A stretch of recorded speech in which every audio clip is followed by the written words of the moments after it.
right, guys, welcome back to Pastor Plek's podcast, where we talk faith, culture, and everything in between. I'm Catie Sas, your host, and I've got Chris Plek.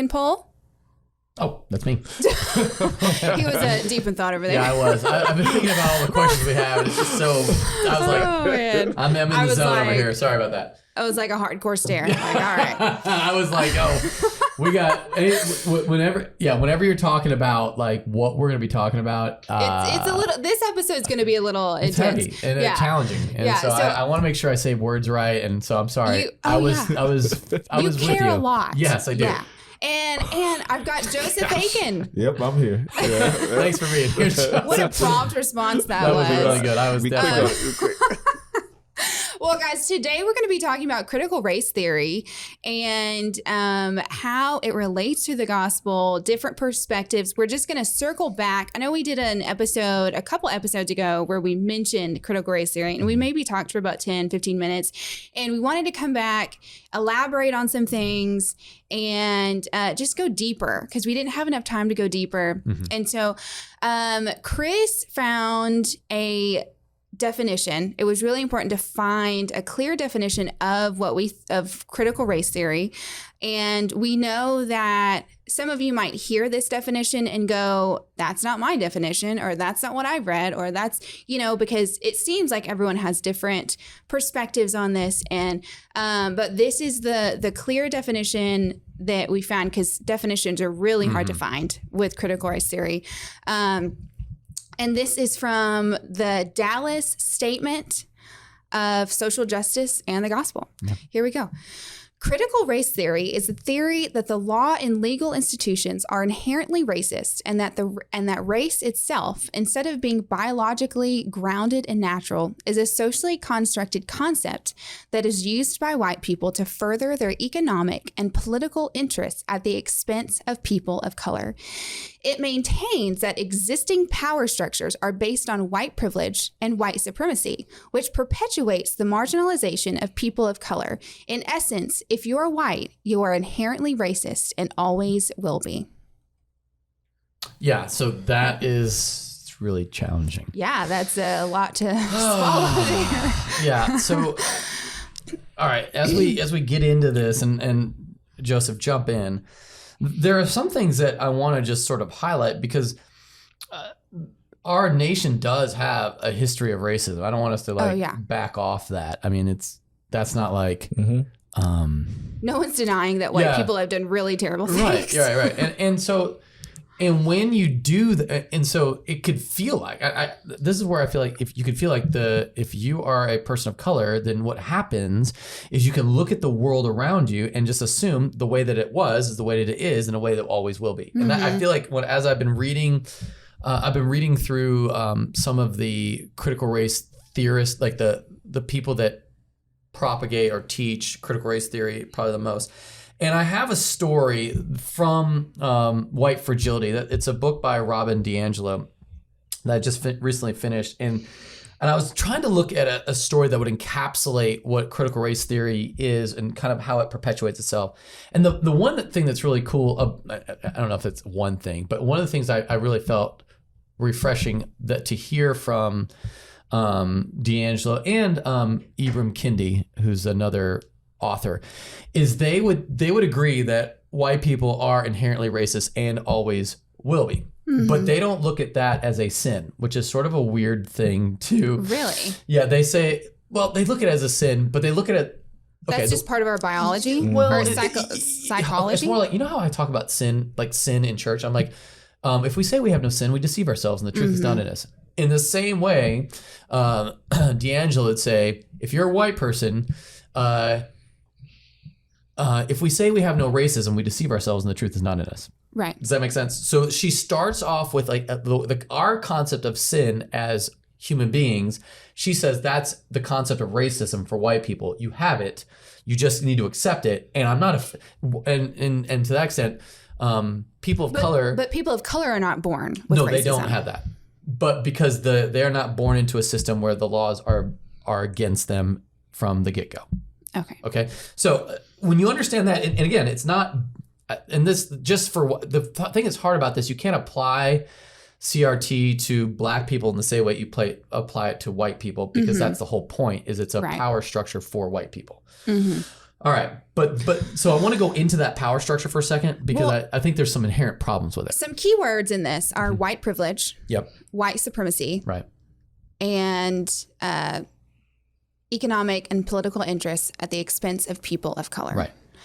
And I would argue that CRT perpetuates a marginalization of people of color. And I'm going to give you an example.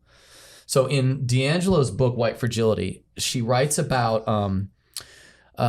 she had a woman who was going to do her website. Like she's a speaker and she travels and she says like, hey, I'll do racial trainings with your company or whatever. So that's what she does. Black? No, Robin DiAngelo's white. Okay. She had a black woman come in to help her with her website and to help her with her things. All right? Okay.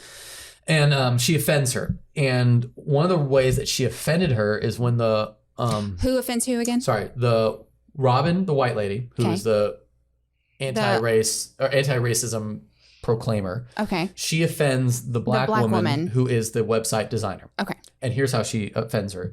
When the black woman sits down with her, she gives her a survey and says, fill this out. And Robin looks at the survey. She says, that's too tedious. I don't want to mess with that. Let me just tell you what I want to do. And then later, the black woman later said to her, that survey you so glibly shoved aside, I wrote that survey and I've spent my life justifying my intelligence to white people. On that, and then she apologized. So Robin apologized for that and made it right. And honestly, her apologies are fantastic. She does a great job. I mean, anybody can be a wordsmith, but does she mean it? Right. No, and I think she does mean it. She totally means it. The problem is, what happened here is it's patronizing. So if a person comes in and I don't like, and they give me a survey, I'm their client and they're here to serve me, and they give me a survey and I don't want to do the survey, I'm like, I don't want to do the survey. You were disrespectful. No, I'm here. You're here to. We're business people, right? I don't want to do a survey. That might be a way that helps you, but I can't think through surveys, and so therefore, I don't care what color you are. I don't want to mess with that survey. But because now you're black, I have to, now I come to the survey and I fill out the survey because I'm going to come down to your level. That's the way that made me feel when I read this, was that Robin DiAngelo has to kind of patronize, oh, I'm sorry, you're right. I can't treat you like I would treat a white person. And that creates a marginalization of the culture because it perpetuates I can't treat you like anybody else. I have to treat you special or go above and beyond. I have to go above and beyond. It's almost like, yay, you showed up to work today. Let me fill out your survey and do it the way you want me to do it, as opposed to any other person that was any other white person might be. Any other white person that came up and said, here's the survey I want you to fill out. And I don't want to fill out the survey. I just want to tell you what I want. The person would be like, oh, yeah, absolutely. They may be frustrated that you didn't like the survey, but you wouldn't think it was a racial thing. Right. Now, on the flip side, what the woman said was, I've had spent my life justifying my intelligence to white people. I get it. But what happens when you make that the issue, you've automatically subjugated yourself, or you've said, I'm not worthy of, I have to now prove myself to you, as opposed to saying, I don't care what you think. Like, you're going to do the survey because it's the best thing for you, as opposed to making it about race. Does that make sense? And I think if I could encapsulate white fragility in one story, that's it. It's white people being the white saviors again, of like, we're going to go bend over for you so that you don't have to feel any sort of uncomfortableness. And what creates is a greater polarization. It creates a greater racial divide. And I think that becomes the ultimate problem. And I feel like that's where Robin has become the white savior to people of color. And I feel like that's the antithesis of the gospel. Well, do you feel like that's keeping people in victimhood? I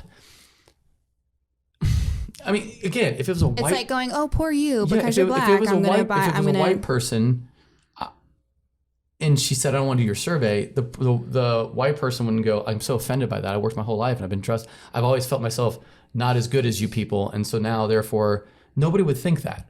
So anyway, I'd love to hear I don't want to be talking the whole time because we have Joseph here. He's probably way more versed with that.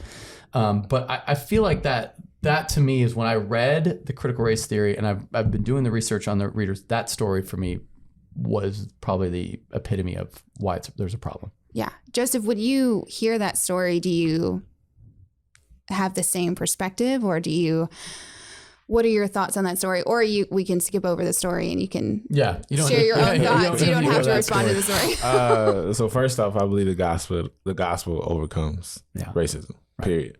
And too often we try to navigate with other things to get over racism and say this is what happened. It's the gospel. Yeah. Again, it goes back to previous podcasts and just different things where we talk to. The problem is we have our identity and so many different things that we kind of miss out on what the gospel tells us we're supposed to do and how we're supposed to love people. So even when thinking about how, even with this story, sometimes as a black man, I feel like I have to prove to white people that, man, I'm supposed to be here. Do I go around and say, no, Chris, I'm black, I should fill in the blank? No, I don't do that. Is there because the thing I think that, like, I treat you the same when it comes to preaching. Like, the one thing that, when you first came here and we did preaching prep and preaching practice, and you came to deliver it, and you saw the way that people got hammered. And you've probably, from the day one, you've improved the most preaching wise. I mean, like, you're if good or if not better than I am at preaching. And I think it's because there was never a point where I'm like, well, I don't want to criticize him because he's black. I just let you have it. Yeah. Oh, and when it comes to preaching, you bring that up. He wants to see you grow, and so it doesn't matter the same intensity he has. And then the fact that I do believe that because relationship over the course of 5 years has happened, I've grown even more because he cares. Because the first time I did it, there was about 10 people I feel like in the room, none of which knew me, and so I felt attacked. By people that didn't know me, didn't care, and some of the how they were. I think it wasn't what they were saying; it was how they were saying it, which is always what it is. And that's natural. Yeah, and so it's terrifying. Yeah. And so I know I've grown, and so I appreciate Chris for that. That over 5 years I've grown theologically. I've become more sound, more probably here than anywhere else than I've ever been. And he's challenged me, and so I appreciate that. And have we had racial conversations? 100%. Chris and I offline have had many different things, and so I personally, I don't know a lot about the CRT. I've read a little bit when we talked about it a few weeks back, and I feel like prospectively when I read from someone white or far right or black or far left, that whatever they believe is different. I don't even when I read the definition, no, I don't think that every white person is racist. And if that's what CRT is, then it's wrong. Right. In itself. And so are there pieces of that? I mean, of course, if you look back, there was lines drawn around certain neighborhoods so that the poor, the marginalized people, the laws were created, if you're looking into CRT, that way to keep the oppressed more oppressed. And so has that affected us 50 years later? Yes, it has. And so if the gospel isn't first, then what happens is what's perpetuated in the homes is that, hey, this is how it was when I grew up in the 50s. And this is how it was when I grew up in the 70s. And this is how it was when I grew up in the 90s. Right. So, of course, in 2022, this is how it was because this is what we've perpetuated just for 70 years, 80 years, for 100 years. And so the only way we get over this is the gospel. I mean, that's the only way. And so when I read about critical race theory, part of it is like, I read something somewhere. It says that what people don't like about critical race theory, and again, so many definitions of it. And then this is that Johnny's grandmother doesn't want Johnny to know that grandma was throwing rocks at this black kid when she was coming to her school. Right. And saying you shouldn't be here. So I get that. But then on the other side, you hear every white person is racist. It's like, no, not every white person is racist.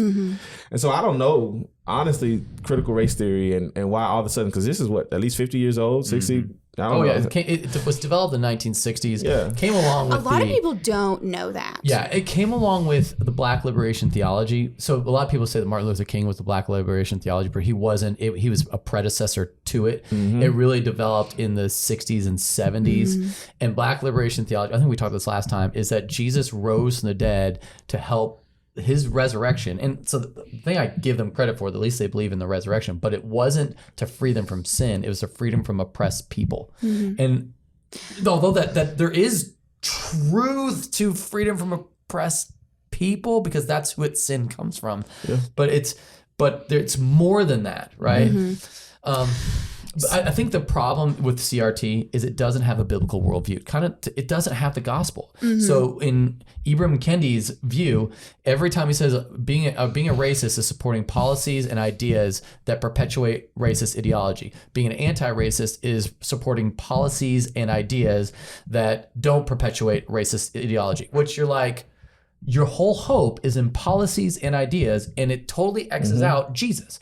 In the same way, what Robin DiAngelo, she creates a whole morality based upon her truth. Now, I do give her credit that she calls out her own racism in spots, so she's at least consistent in her philosophy that every white person is a racist, including her. Yeah, but it's like an overcorrection. It's just not based on God. Right. There is she no a Christian? God. No, she's not a Christian. She's a secular person who has secular ideas and secular views, but she uses language. I mean, she would quote 1 John 1:8, if we say we have no sin, we deceive ourselves and the truth is not in us. She would say, if we say we have no racism, we deceive ourselves and the truth is not in us. Right. That is her whole worldview basis and how she's teaching the world. And listen, she's making a lot of money off of it. She's making a ton of money coming off to organization, corporate offices, because she has made herself the theologian, the philosopher of the age, to kind of say, I am the one that's presenting you the truth and how you can overcome corporate America, your white racism. Now, is there... Hey, can we take a pause? Yeah, all right. Yeah. I get talking. I'm like, Chris. Yeah. Can we? I'm sorry. So I get pretty motivated. I'm sure you were onto something great. Yeah, it was amazing. I'm like, I have a question in my head. Yeah. So Joseph, I want to go back to when you said, as a Black man, you have had moments where you feel like you have to prove that you should be here. Right. And I think this is an opportunity for you to get a little vulnerable and let us into your space, that intimate moment in your life, and elaborate. Is he ready for that? I don't know. I mean, that's a very personal thing. Because I feel like you can't just say that and expect us to not wonder, it's like an iceberg, there's a whole 90% of those feelings underneath that statement. And so do you want to elaborate on that? Sure. I'll elaborate on that. So just to give background, and I'll speak just more the past 5 years versus this whole life. Last 5 years of my life, I've kind of quit education, where it's like, hey, here I am, sure path to being a principal. Job lined up, and came into church world full time, and not just any church world, predominantly white church world, because there's a different, and unfortunately there is a difference. And I hate to say, hey, white church, Black church, there's a difference. I grew up in predominantly Black churches. It's different, not necessarily Sundays. We all sing and there's a word, but culturally there's just differences. Conversations like, hey, I can relate more because our cultures are similar in different areas like that. And so coming here and rolling with Chris everywhere, I mean, this is then. So thinking, man, he's just bringing me to all these meetings to show off his Black prize, the token Black guy, where I'm sitting in a room full of 50 plus pastors, and it's like, man, I'm the only Black dude here. Yeah. And everyone wanted to shake my hand, or no one or people being scared to even talk to me. Like, should I talk to him because he's the only Black guy? And in your mind, you have all this going on. Like, is he gonna only talk to me because I'm Black? Yeah, and you naturally think that because you look around, and it's hard for me. So I even I say this now because this is what I was thinking then, and I don't feel this way, but I can't assume what people are thinking, especially the relationships that I've built over the past 5 years with a lot of the pastors in the association, and getting to hear from them, knowing their hearts and what they've shared with me and how they've blessed me just in many different ways, encouraging me and just different things like that. But when you're sitting in this, I'm sitting in this room, never have I been in around this many pastors, let alone predominantly white pastors. You're only black pastor. So yeah, I assumed every pastor in here, they're only talking to me because I'm black, or they only want to help me because like, oh yeah, we finally got a black guy in the association, kind of, or we got a black guy in the room, and so I struggled with that for the first 2 or 3 years, and then coming to our church where I look at life stage of my family, that there weren't any other families, black families in our church at the same life stage. There still isn't. Right. Struggling through that. Having my 5-year-old son a few years ago tell me, hey, Dad, how come no one looks like me when he's talking about being black? Struggle with that. And so to answer the question, or to kind of give insight vulnerability wise, just of where I am. And I just struggle sometimes feeling like, man, why do I continually see myself like as a black guy in the association? And that I got to show everybody that I'm good enough to be here. I got to show everybody that, hey, I do want to lead pastor and I'm ready, or support me. And people think, well, I don't know if he's ready to do this, and feel like, well, I got to get this piece of paper and this certificate to do this, or I have to have this many years. I mean, while I've grown this past 5 years exponentially in my preaching, I've been preaching for over 20 years. My first sermon was at 17. And so I feel like I have grown for sure. But feeling like, man, I've been in ministry my whole life. I was bivocational. That's a word that I didn't really hear till I came here. Bivocational, where when I was working full time, I still put in 20, 30 hours a week doing youth ministry or campus pastoring or just different things. Wow. And feeling like I have to go harder than everyone else because I have to prove that I'm supposed to be here, or I might lose it, and that's just something that I've just struggled with. Not saying that that's how it is or that's how Chris has articulated anything, but I have that in the back of my mind, like, man, just one wrong step. Where do you think the root of that is? I think culturally, society. Culture. I mean, you grew up in not my household, because my mom's first thing was the gospel. I think what allows me to overcome it is the gospel that has just been poured into me since I was a kid. I grew up in a Christian household in the hood, and so like my mom poured that kind of stuff in us, and so when we went out to the world, we knew how to walk and how to act. But that's what always brings me back. But I believe it comes with. I mean, I'm surrounded around people that think, white people. They don't get you. White people. You still at that church? Sure. I didn't think you was going to make it 6 months, let alone this long. I hear conversations like that all the time. Yeah. So can we go back to why you left black church, I guess is the right word for it? Yeah. So I left the church. My wife and I left because we had been praying, and we just, our biggest thing is we didn't want our kids to grow up in a predominantly black church. Because we wanted them to see the beauty of all cultures and everybody. And that was just something we prayed about. I don't think there was anything necessarily wrong. Right. But people don't realize the weight of what we did when we said that, because we both grew up in predominant black churches. And so when it comes to music, just the culture, like we grew up in church. My wife was in church. She would tell you probably almost every day of the week. Was it Sunday morning, Sunday night, Wednesday night? Sunday morning, Sunday night, Wednesday night, Saturday practices, and weekday practices for dance and for choirs and just different things. And so we grew up, that's what we knew. And so you went to school, then you went to church, or you went to work, then you went to church. And that's all church was what we did. It was a social hub as well as a theological, inspirational, everything hub. Yes. And that's exactly what it was. And so when we did that, it was partially because we didn't want our kids to differentiate and say, hey, you should be able to go to church and see the beauty of all people, period. Like the church shouldn't be segregated by any means. And so we prayed about it. And for about a year, we looked for churches. We found one church here in Austin that was predominantly, it was good mix. Like you walk in, you wouldn't know if the pastor was white, black, Hispanic. Like it was truly diverse. I'm like, man, this is it, God. And we visited there for probably two months, and God said, nah, this isn't it. And I was like, I don't know, God. I don't know if we're gonna find something else. This good. And we came to Wells Branch, and it wasn't. Was it just you lacked peace in that? Oh yeah. Like, is that how you knew? God put it. It was a burden for both my wife and I. Grayson did a good job of talking about he didn't have peace when his wife wasn't at, like, they weren't in alignment. Like this was something her and I were both in alignment. Like the church world, there's more God has called us to, and people He's called us to, because we have friends that are white. Our sons' godparents are white. Like we have these relationships, but when it came to church, we didn't. There was no crossover racially and culturally there. Everywhere else, yes, we're kind of personal, but not the church. And so yeah, it was something God impressed on both of us, a conviction that He put on both of us and both of our hearts. Like this, He didn't give us peace with it.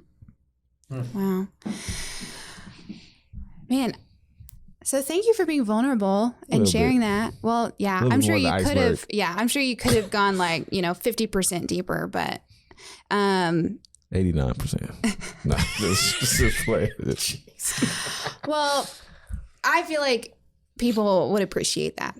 Good. And so do you, like, I feel like the root of this feeling, this tendency to like prove that you belong needs more. We need more. What do you mean? You didn't fully uncover where that came from. I don't. Do you feel like that's culturally I mean, I feel like because you're black? Yeah, I feel like I've always felt like I lived in two worlds, where it's like culturally the black world and certain things, and then there's everything else. Yeah. And so the fact that I feel like I got to prove is because, hey, am I a smart dude? I believe I'm a smart dude. Not tooting my horn or anything like that. Though I have a couple of degrees, I got a couple of degrees. Because different things, but for me personally, when I look at that, it's like I'm still not good enough, or I don't make enough money, or I don't have the house or the car. And so the proving is, I feel like, all around me, and so I have to constantly get in my word and constantly understand that I don't need affirmation for who I am, because God already told me who I am. Right. Come on. And so me personally, for me, it's something that comes up.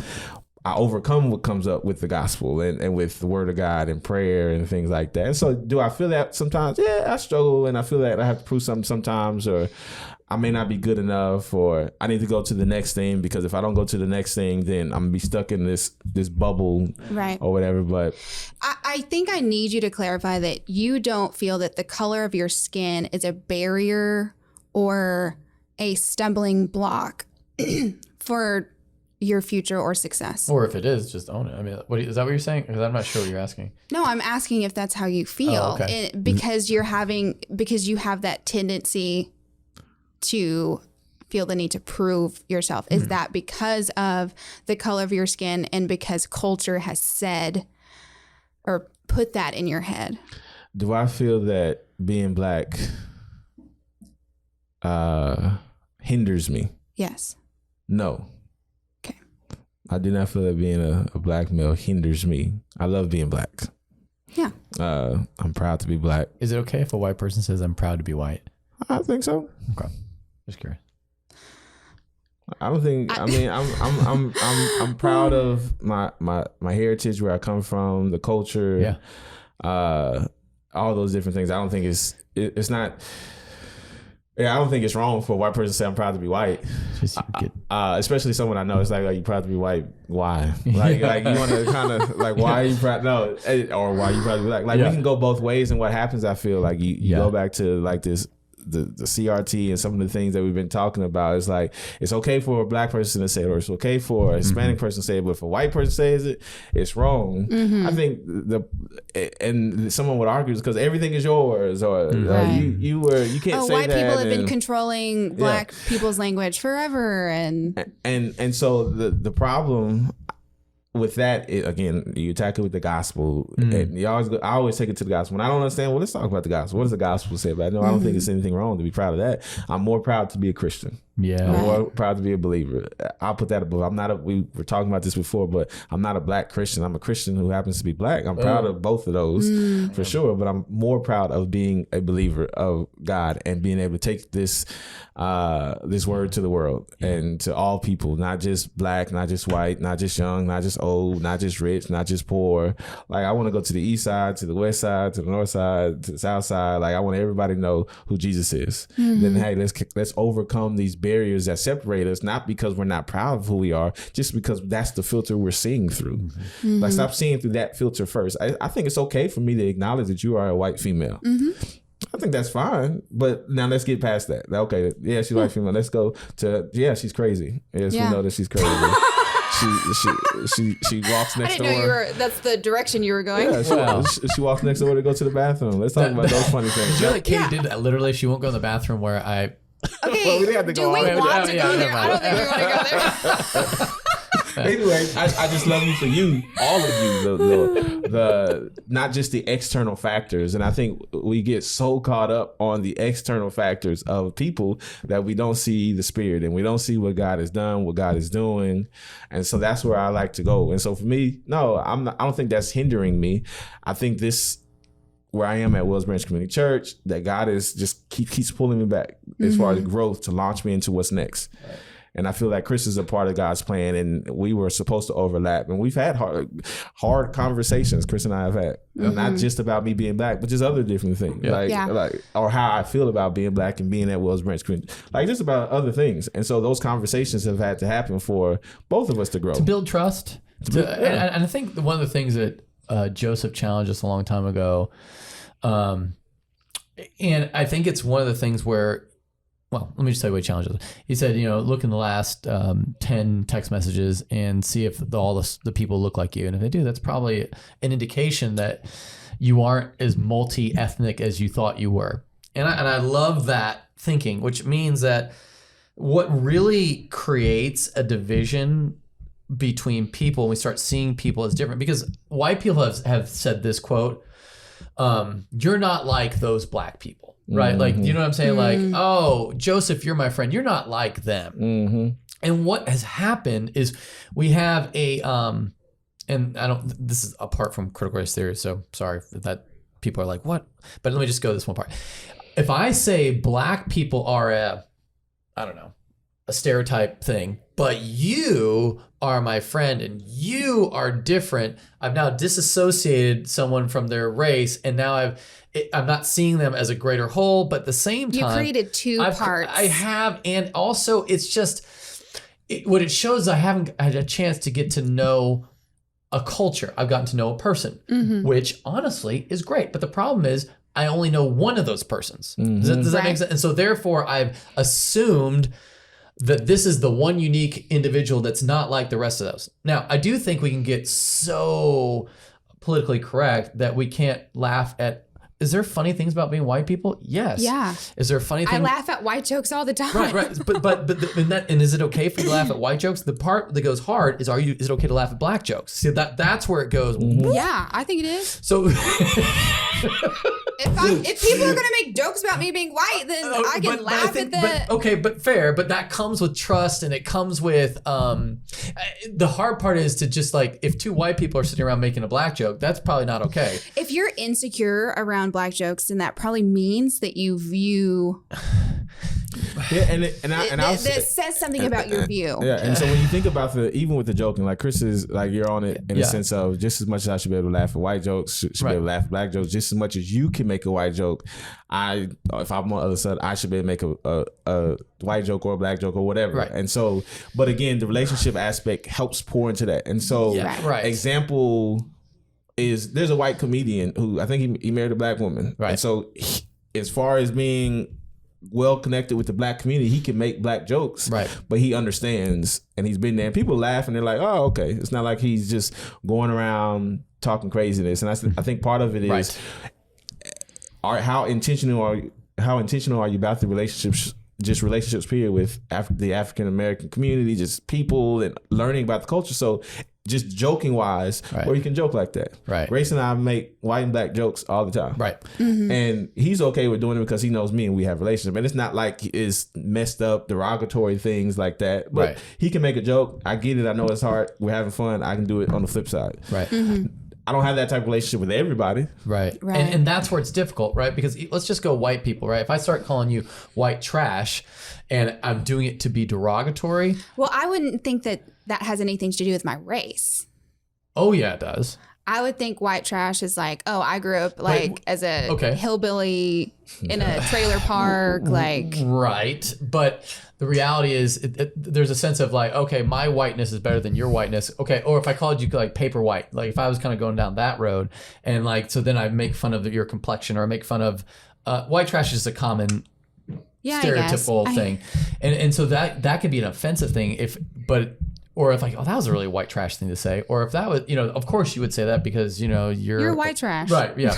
And so that could, but in the same like that would, with our relationship, I would probably never say that, but in our relationship, we can make a joke like that and it could go well. But when you kind of go into across the racial line without having relationship, and I think this gets to the whole point of it. If I do any sort of joking with you, whether it's racial or whether it's class or whether it is gender, if I don't have relationship with you, then you're going to see it, and rightfully so, as a insult. Thank you for the word. I was like, what is that word? An insult.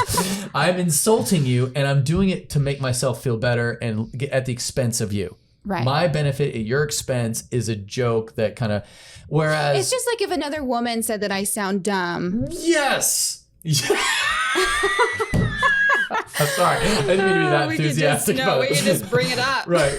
So if someone says that you sound dumb, and you're like, whatever. Right. I don't have a relationship with you or you're whatever. probably not that fun. Right. But if it's somebody close. But what I feel like is, somebody that, is closer to you, it can tease you or whatever, and you're confident in yourself. Yeah. And anyway, it's all about relationship. And I think that's the biggest hindrance towards racial relationships. And I feel like the white fragility and how to be an anti-racist promote a segregation. It promotes in fact, one of the things it says, don't share. And maybe there's some truth to this. Don't share how you feel bad about the way you've treated black people in the past with a black person. Share it with a white person and have that commiseration and never let that black person in on that. And you're just like, that doesn't seem right to me. Yeah. Because what that means is I can't talk about race with you because it's not okay to talk about those issues. And that seems, but that's taking that will be white fragility because all of a sudden I made the conversation about me and how bad I felt as opposed to how you were hurt. And I can understand that to an extent, but then it impedes relationship because I'm so worried about how I'm going to come off as opposed to have a relationship and get through conflict because you're going to have conflict. But it's so important to be candid. Like, it's so important to just say what is on your freaking mind. Like, stop trying to sound politically correct. Stop trying to sound like you're trying not to offend somebody. If you're wanting to have a true breakthrough and you're a true resolution in an issue, especially when it comes to race, say what's on your mind. Say it out loud, with Sierra. But you have relationship. Yeah. Yes. But you can't. You wouldn't do that with just. But if you're trying to have a conversation of okay, I feel this way. What are your thoughts on how I feel about this topic? I would ask that to any black person. Sure, but what about? Let's just go to your husband. Have you ever, has your husband ever used the wrong tone? Yeah. So yeah. I think we all have done that in all relationships. All relationships are in need of repair.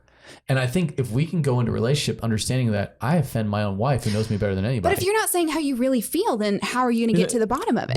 But I need to at least, I need to say, hey, that hurt me the way you said that. Yeah. And I think what happens is when people, and this is actually kind of the point that CRT people would make, is we don't have these conversations, and I give them credit for that.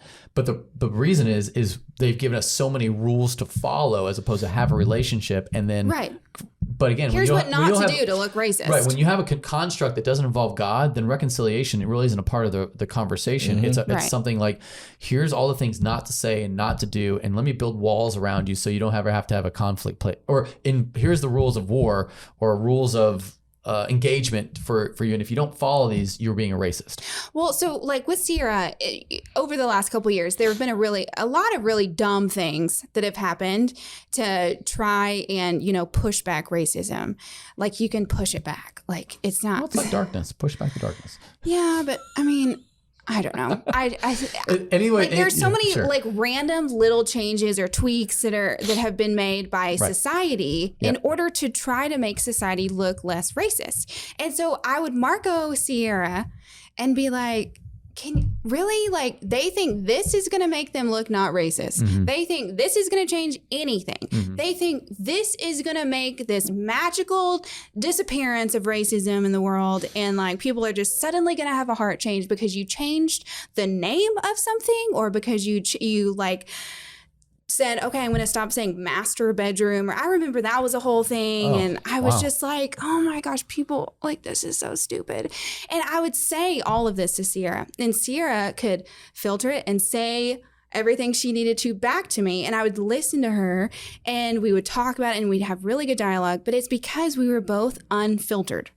Like we were both saying what was on our mind, and we were both responding with honesty and candidness, like just in vulnerability, like just. But it was based on relationship. Vulnerability. Relationship or vulnerability comes from the relationship, and you can't microwave the vulnerability. I think that's what's so, like, even with Joseph right now, like, come on, Joseph, go deeper. And it's like, well, I mean, there's of our thousands of listeners now. I'm sure there'll be more questions after this now, too. Like, I think there's a real reality that's, how intimate are we going to get here? And I think that it's our sin nature. I can't be vulnerable with you because you might use that against me. And that's the power struggle that really is going on along the world. Is it goes across races, it goes across classes, it goes across people of I want to win, and I want to have, and that's why what Jesus said, love people, don't be their master, be their servant. And that is just like a mind-blowing, the first will be last will be first type mindset. And it's crazy. Yeah. Man, guys, this was a load of an episode. And, with this kind of topic and these kind of stories and this kind of vulnerability coming out, Joseph is an onion, and, we're going to peel back these layers. And onion. We've got about 89. Am I not an onion too? No, you're not an onion. We've got. Chris is more of an onion than people think. Yeah, come on. You're a real onion. Nah, I'm telling you. Yeah, people don't know. People don't know. People don't know because you're an onion. Yeah, I'm talking about Chris though. Oh, yeah. Yeah, I would agree that I'm an open onion. Chris doesn't tell. Chris wants you to believe that you know everything about him. I don't. Okay. Well, I've got two onions sitting with me, and through the next hundreds of podcasts, we're going to peel back these layers of these two onions. That's and good. We are just so thankful for these questions that get sent in and these topics that we probably need a get critical race theory part 3, but oh my gosh, we'll probably come back to this. Well, there really was a lot covered, and a lot of vulnerability. I know that y'all don't think there was a lot of vulnerability, but I think that there are people that are gonna feel good, be thankful that they got to hear some heart. Yeah, I agree. There was some heart shared, is what I'm trying to say, and so we've got to wrap this up. And as always, follow us on social media, Instagram, Wells Branch Community Church, Facebook, Wells Branch Community Church. And shoot us an email. Give us a message. Thanks, guys. Have a great week of worship.